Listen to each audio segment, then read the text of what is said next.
This is a review of the Harmon Kardon SB26 soundbar with wireless subwoofer, with thanks to AO.com for supplying it. Apologies for the lack of demo material here, but I can't show you anything really for copyright reasons. It's a mid-range soundbar. What I have to say is the packaging's not great because it comes in two boxes that were taped together. I've seen this in the US and it actually comes in one box, which is much better, because the larger box for the soundbar is prone to some damage. It's from Harmon Kardon, which are quite a premium make, but I really don't think they've done their best work here. The main soundbar has 6 speakers, 4 mid-range and 2 tweeters. So let's see what you get in the box. You get a 1 meter HDMI cable, you get a short optical cable, you also get an IR repeater because the soundbar will block your TV's IR receiver. You get a remote control. You also get the power brick, a 3.5mm to 2 phono cable.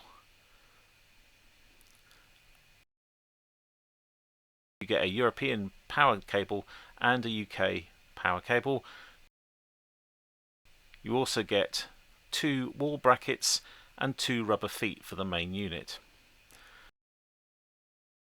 And that's not all. Let's see what else you get. On to the really exciting stuff now. You get a very thin quick start guide, a much thicker safety information book, and the warranty card.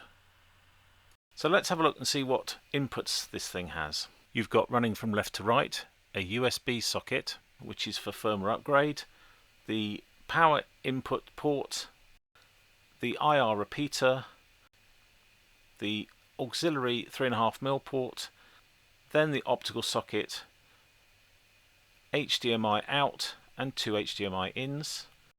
There's the switch which toggles between different sound profiles for wall or table mounting, and then you have the pairing button and LED.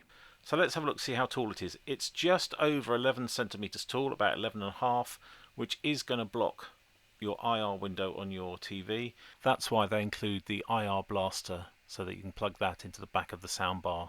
And in the subwoofer box, all you've got are the 2 power cables, the European one and the UK one. So let's have a look at the subwoofer now. It's a sizable box, about a foot square, with rounded edges and fairly solidly built.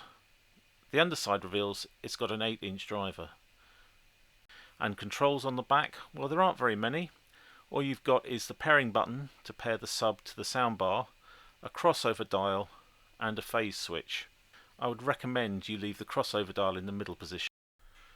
One issue I found was that it's quite reflective. I've got this sitting about 15 centimeters, 6 inches in front of the TV, and it's still reflecting quite a lot of the TV content, and also you can see the white power light from the seating position.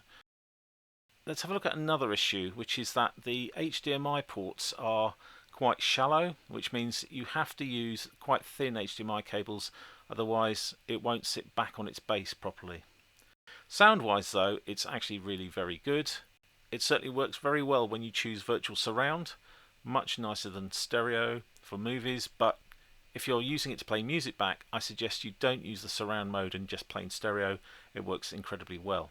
In summary, this is a very nice sounding unit, but from a design point of view, there are some things that they could change to make this even better.